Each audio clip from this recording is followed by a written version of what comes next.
Up to 250,000 businesses could go bust because of this. And not only that, we've got the housing market and the rental market at an utter breaking point right now. So we have lots to go through in today's live stream. So let's dig right into it. I feel abandoned. Businesses warn of bankruptcy as deadlines to pay back pandemic loans looms. Nearly 250,000 small businesses who receive CEBA loans are in danger of shutting down, says CFIB. So it's really interesting what's going on there. Obviously, the government came out with all these stimulus programs, all these loans back in 2020. And they were basically designed to just put as much money into the economy as possible to keep it going, to keep it ticking over. So they weren't really caring about whether you qualify for it. And that is why a lot of businesses are having to pay it back. But not only that, these were loans. So you've got the pandemic stimulus side of things where people weren't even entitled to these different things, like the Canada wage subsidy, for instance. And then you've got these loans, which were just loans. So people have to pay them back. And obviously at the time, they never forecasted that there was going to be massive consumer price inflation and they were going to have their back up against a wall. And tons of small businesses and people who were self-employed took out these loans. So it's absolutely crazy what could happen. Could this be what the yield curve is warning of? I mean, it's just insane how many things we have coming to head right now. We have close to $15,000 to pay back. We just can't come up with that money right now without taking on additional debt, she said. We are struggling so badly that most of us are barely hanging on, and it's an awful feeling. And that's basically a business talking about what's going on there. And obviously, you've got a feel for them because, you know, obviously, if you own a business and you were going through that time, you're going to want to do whatever you can to keep your business going. So you're going to take on loans if those loans are coming out, especially if they're interest rate free loans for the first couple of years coming from the government. So that's why there was massive uptake in these loans.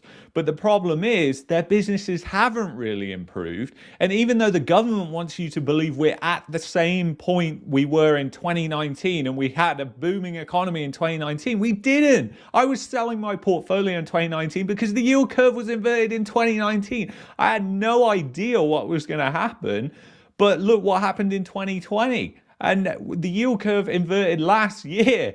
And, you know, that is the biggest warning shot. That is the thing that gives me the most confidence. And I've seen this time and time again. And you only have to go back throughout prior history to realize how powerful the yield curve is as an indicator. Yet the central planners, the authoritarians, and the politicians ignore it deliberately, I think. So it's kind of insane. Rant over on that. But 250,000 businesses, imagine how many people they employ. Nearly 250,000 small businesses who receive the Canadian Emergency Business Account CEBA loan are also in danger of shutting down because they aren't in a position to meet the government's deadline of repaying the loan by December 31st, 2023. The Canadian Federation of Independent Business said in June. So this is absolutely insane, the amount of businesses that are at risk of shutting down due to this. And it just shows you in the clearest daylight what is going on with the economy right now, because I just think a lot of people are clearly ignoring this. They have no idea. I mean, if you're out buying a fucking house right now, how brain dead do you have to be to not see the writing is on the wall? At least just wait till we find out why this yield curve is so inverted, why it's as inverted as it was during the late 1980s recession, where, you know, half of Canadian financial institutions basically shut down, why it's predicting massive deflation, why we've got credit tightening, why all the manufacturing indexes are dropping, why we've got unemployment going up. There's so many data points that you can point to and say the economy is weak. And yet you have consumers just acting like everything is going okay. I mean, go to your local mall. You'll see, you'll be like, recession? What are you on about, Luke? But look at credit card data. These people are just spending like everything's going to be fine. Just take on more debt because everything's going to be fine in the future. And the exact opposite of that is going to happen. So it's just making the potential crisis that we're facing even worse. We saw the Fed hike rates last week and yields dropped on government bonds at the long end of the curve. They didn't go up. They went down, the complete opposite of what should happen in a normal environment if we were in this booming economy, which central planners, authoritarians keep telling us, this resilient economy. You have Chrystia Freeland, the biggest idiot in Canada when it comes to finance, is our finance minister, coming out saying, yeah, everything's fine. The Canadian economy is resilient. I love you. I'm going to look after you. She doesn't give a flying shit about any of us. And that's what people just don't realize. These central planners don't care. They're all talk. They're all about psychology because they just don't want people to think the shit is about to hit the fan, because then they're going to stop spending and it's just going to compound that issue. But what they don't realize is people are running on fumes. They're just spending debt. So by letting them continue to spend that debt, they're actually making it worse anyway. So it's just kind of nuts where we are right now. And then, you know, what is this going to affect, guys? I don't think I have to tell you, but it's going to be obviously unemployment. Unemployment is what we're going to see rising. And it seems like it's bottomed already. We got to this low here and it's started to trend upwards now, but we'll see how this plays out. It's going to be very, very interesting to see what happens. And then we've got what's happening in Kitchener-Waterloo region and across Canada. It's not just contained to this region, but just to show you how crazy this is. Across Ontario, new numbers suggest buyers need to earn a pre-tax annual income of more than $175,000 in order to afford a 1,500 square foot home. And we wonder why productivity is dropping and has been trending down for the past 10, 15 years. You know, when you take incentives, basic incentives. I'm not talking about people getting rich here. I'm just talking about them not being extorted to buy a home or rent a home. And literally, I don't think that's much to ask in a first world country, yet here we are. And you know, what does that mean for productivity? If you've got workers who have no incentive to work because they've just given up essentially, then yeah, you're going to have lots of drug addicts. You're going to have people drinking lots, you know, resorting to different drugs. And it's just not a good economy. And part of the reason why we have such a drug problem in Canada right now, as we do. So it's just kind of nuts. $175,000. Just think about that, guys. That is according to a finance and insurance website called Hello Safe, which finds the gross annual income needed to afford a similar home in the city of Kitchener, which is about 2 hours west of Toronto, is $200,000. Okay, like I cannot, you know, talk about this enough, how insane these numbers are. And we have to go back to this National Post chart because really this is the best chart. You can see incomes, they're going up at the steady pace of around 2% per year. And then you've got like the housing prices that just decoupled away from incomes in around 2003, 2004. That's where I pinpoint where the bubble started. So this bubble has been going for a long time, guys. It really has, 20 years pretty much. And you've got this happening. You've got essentially house prices running far, far away from incomes. And the reason why I bring up this chart is because you have to boil it down to what it is at the most basic level. What every market boils down to at the most basic level is this. It's your brain. It's psychology. You know, the psychology of the housing market has played out and has been evident. People are obsessed with real estate in Canada. The speculation continues to go on. I mean, even in the first couple of quarters of this year, we saw the massive uptick in Airbnb inventory in places like Toronto, and you saw the housing market going up as well. So, you know where this is going, guys. It's just kind of insane. This chart shows it all. It shows shows what's happening. It shows how far house prices are detached away from fundamentals, and people like to always try and bring these back to fundamentals and say, you know what, it's immigration. And I agree, because a lot of people misconstrue what I say. They think when I bring up the immigration argument, that I'm saying that no, immigration has nothing to do with home prices. That's not what I'm saying at all. I'm saying, of course, they have something to do with house prices. I always say that, but I'm just saying they're not the sole reason. It's a complex market, but when you boil it down, it is the psychology, which is what it boils down to. This is why you see the same patterns play out in things like real estate as you see play out in the stock market, because the people, even though there's algorithms trading in the markets, who programs the algorithms? Humans do. So, you've only got to realize these markets are all based on human emotion, human psychology, and it's no different when it comes to real estate. And that's what's driven this mania. Narratives just provide more drive to continue the mania, and that's what's happened. I'm sure immigration was actually contributing more back in 2015, 2016 than it actually is now, because we know from the data,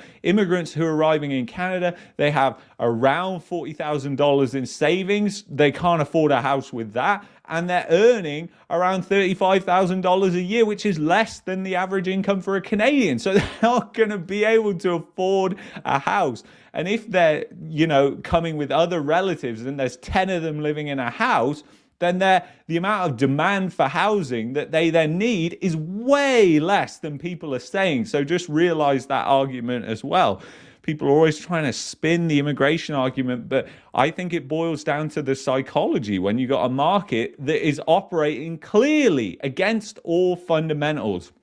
So anyway, the Kitchener household income, just to let you know, is $87,000, and you need $200,000 to buy a house. So obviously we have to assume, with the incomes getting so far away from what the actual incomes are, that there's a massive fraud problem in the Canadian housing market. And I have done many videos on this.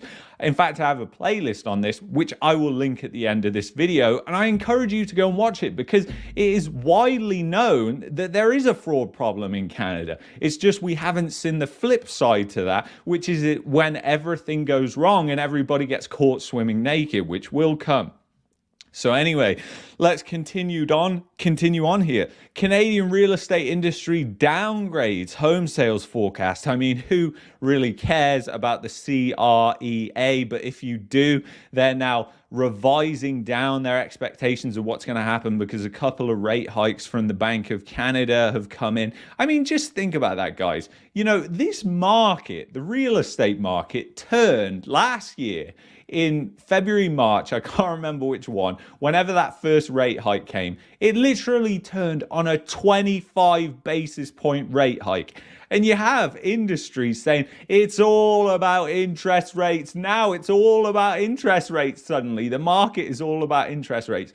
It makes me laugh, because I see it with the financial markets all the time. Bloomberg is constantly saying, oh, the market's up on this. And then the market goes down, and they change the narrative and say, oh, the market's down on this. But the reality is it's all operating based on psychology. That's what the central bank really controls. And, they do control affordability to a certain extent, but that metric was broke long before they increased interest rates.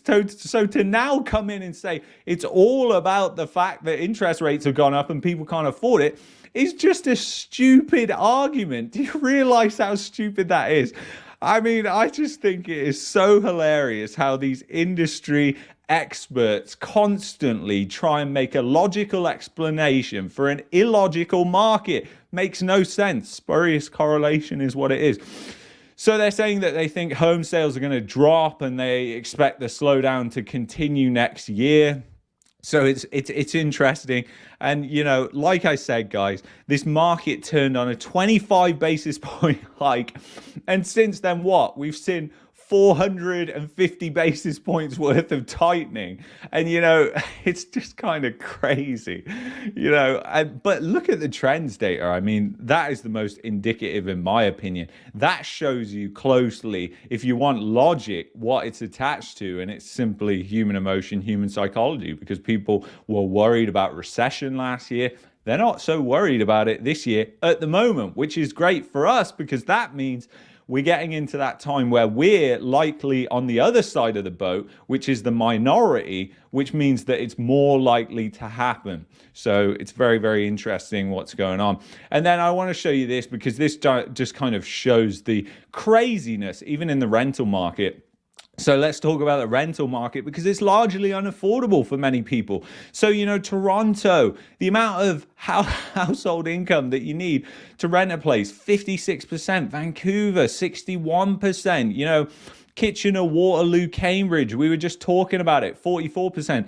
And if you're an individual, good luck. You're talking over 100% of your income. So you got no chance. You have to live with multiple people. This is the standard of living, the decay of the standard of living that I keep talking about in Canada. People are now having to live with multiple people. I mean, that is not an ideal situation. And that shouldn't be happening in a first world country where people are working hard. And again, what kind of incentive does that provide for people to work hard, right? If they're living with multiple people, it just makes people more depressed. It creates more friction in society, more social and civil unrest. And no wonder there is a mass exodus of people that want to leave and are going to leave Canada. And it's already happening and unraveling on that respect. So yeah, you can bring in 1 million people, but if 300,000 of them are going to disappear over the next year, then, it's all up in the air how this is really going to affect the economy. So it's interesting that the metrics are just showing how bad it is. And then there's like 4 places in Canada which are below 30%. Sorry, 5 places. You've got Winnipeg, you've got Edmonton, Thunder Bay, Regina, Saskatoon. And those are the only places in Canada where you can rent a place for less than 30% of your household income, not your individual income. I mean, you are screwed if you're an individual, because there's no places that you can rent that. And what you've got to think about as well, guys, is what we have experienced as well in the rental market, speaking to different landlords in Calgary, is that there is a lack of actual decent renters out there. So yeah, different landlords are getting 200 applications for a rental, but 190 of them are garbage. They don't want to rent a place out to somebody who's just moved here from Toronto and hasn't established themselves. And likewise, they don't want to rent to somebody who skipped on their rent payments during the pandemic. So it's just kind of hilarious. But who will? Who will rent to you? The bank. They'll rent you a mortgage, because the billion-dollar banks, it seems, actually have more risk appetite than private landlords, which just shows you what's coming ahead. These cycles, especially in Calgary, are just fascinating to look at in terms of migration and all the rest of it, guys. So really interesting. And now I want to show you this, which is how to fight inflation when consumers think home prices can only go up. And this is a Bloomberg article that came out. And when you hear articles like this, you kind of think, okay, what is going on here? Does this mean that we're at the top of the market? Because it certainly sounds like it. It started when the Bank of Canada paused its campaign of interest rates hikes earlier this year, dutifully warning that they could go higher still, and they would at least stay elevated for some time. But no one seemed to believe it. House hunters promptly swarmed back into the market. And this is just, again, I'm showing you this because they want to kind of show you a narrative where you're like, oh yeah, of course, that makes sense, that's logical. But if you look at even their data, it makes no sense at all what they're saying here, and it's just absolutely hilarious. You've got to be so cognizant of these type of things, because anytime a narrative is being pushed, it's usually wrong. So Ashley was one of them. After the Bank of Canada's 8 successive rate hikes, she figured cuts must be next, whatever the central bank said. So in May, when she bought her new townhouse in Hamilton, a city an hour south of Toronto. An hour south of Toronto. Oh my God. I mean, what country are they living in? It's like 2 hours south of Toronto. Obviously, if you're commuting. So anyway, Ashley chose a variable rate mortgage, which moves up in step with the central bank's benchmark instead of a fixed rate loan. I think everyone had the same thought, that they were at the peak because they were so high and they could only go down from here. She says of interest rates. How much higher can they go? So, people still haven't learned their lesson about the variable rate mortgages, which is hilarious. But, if somebody was forcing me into the market, I would have probably done the same as well. And I would still do the same right now. I would get a variable rate mortgage, because getting a fixed rate mortgage has more risks, in my opinion, with it, especially if you think home prices are going to come down.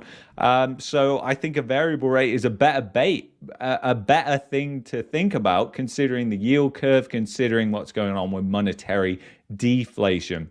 But anyway, she said she left room in her monthly budget just in case rates rose.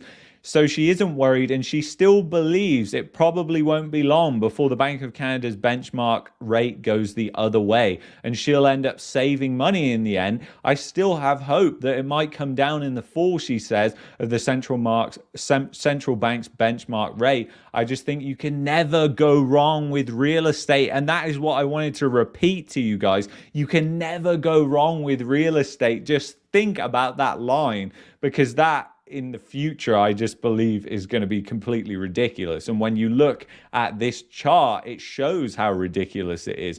But what's really funny about this is she's pointing to the fact she's going to be saving money when rates come down.